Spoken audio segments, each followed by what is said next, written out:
Anda masih bersama kami di Presisi Siang. Sebagian Amerika Serikat kembali dilanda gelombang panas meski tak se-ekstrim sebelumnya.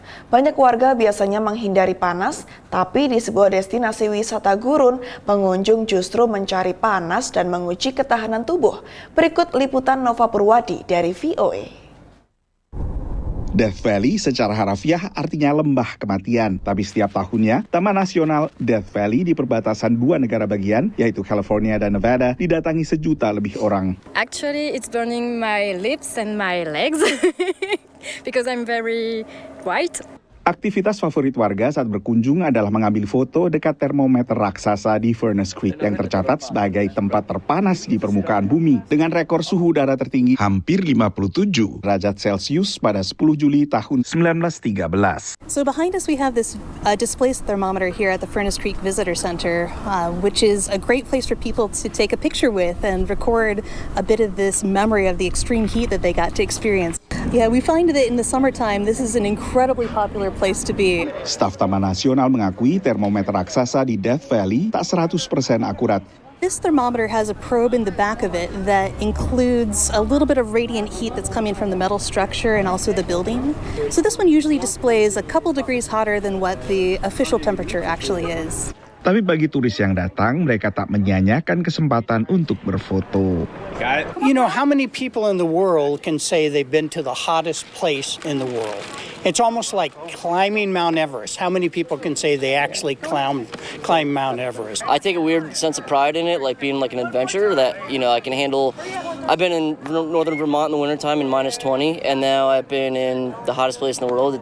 Sejak 2020, termometer raksasa ini diberi tambahan catatan dalam Celcius. Ini karena banyaknya turis mancanegara yang juga datang ke Death Valley. It's hard to portray how hot it is when you speak to people back home. So, I mean, that's an indicator, isn't it? Take the picture, there's the temperature, 51. People, I don't know, they might have been hot before, but 51 is really hot. Sepanjang musim panas tahun ini, beberapa gelombang panas melanda wilayah Amerika Serikat dan suhu udara mencapai rekor baru di sejumlah titik. July is definitely one of the hottest months, but I would say the length of heat is definitely something that we're starting to see happen more often with each coming summer. We're having lengthier heat waves with temperatures that are challenging records, so it just feels like every year it's getting hotter and hotter.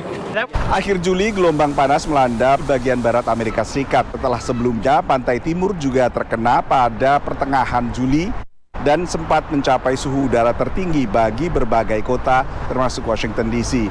Washington DC suhu udaranya sempat menembus 40 derajat Celcius dan hanya 12 kali sebelumnya sepanjang sejarah modern ibu kota AS mengalami suhu udara setinggi itu.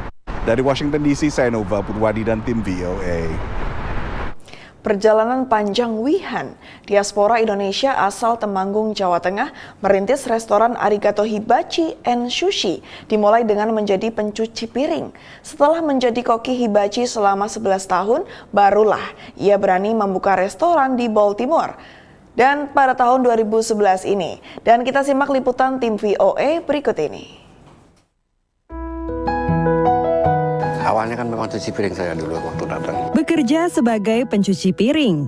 Itulah awal perjalanan panjang Wihan, diaspora Indonesia asal Temanggung, Jawa Tengah, sebelum membuka Arigato Hibachi dan Sushi di Baltimore, Maryland. Datang ke Amerika tahun 1998, Han juga sempat bekerja sebagai koki hibachi selama 11 tahun sebelum memberanikan diri merintis bisnis restoran tahun 2011 bersama 3 temannya. Sukanya banyak ya, dukanya juga banyak. Ya 2 tahun pertama ya harus kerja tiap hari, ya kita belum mampu bayar orang, harus kerjain sendiri. Untungnya banyak pelanggan dari restoran tempat Han bekerja sebelumnya yang datang dan kemudian menjadi pelanggan di Arigato Hibachi and Sushi. Jadi waktu saya buka di sini mereka nyoba, oh kamu di sini, oh ya. Dan mereka punya community, mereka bicara satu sama lain kan, oh restoran di sana, chefnya sana dulu. Jadi mereka pada nyoba di sini. Apalagi keberadaan kuliner Jepang seperti hibachi dan sushi di Amerika sudah cukup lama, sehingga pelanggannya pun berasal dari berbagai latar belakang bangsa tak melulu diaspora Asia. Selain menekankan kualitas dengan memakai daging dan ikan terbaik, kunci utama restoran ini untuk bertahan dan memenangkan kompetisi adalah pada harga yang lebih kompetitif dan pelayanan yang diberikan. The sushi is usually very fresh, so I like raw fish. They did a good job. The people here are awesome. They really take care of you very, very well. The smiles are awesome. It's just a great experience. Kini Arigato Hibachi and Sushi memiliki 14 karyawan, separuh diantaranya diaspora Indonesia. Edi Sao, mitra usaha Han yang sudah bekerja sebagai koki hibachi selama 25 tahun, merasa nyaman menjalani profesi ini karena memberinya penghasilan yang cukup. Itu biasa sih mereka gaji sama tip ya. Mungkin saya pikir sekitar $20 kali ya per jam plus tip ya. Tergantung rame enggaknya tempatnya gitu loh. Cuman mungkin kalau untuk hibachi antara 100 mungkin dapat kali per harinya. Han sempat membuka restoran hibachi kedua dengan konsep dimasak di hadapan pelanggan, tapi hanya bertahan 13 bulan karena tingginya ongkos operasional. Sehingga salah satu perilaku bisnis yang ditekankannya dalam mengelola Arigato Hibachi and Sushi adalah ketekunan. Ya, telaten ya, harus telaten ya. Kalau semuanya kan kadang rame, kadang sepi kan kita nggak tahu ya. Kita harus telaten aja, kita tekunin.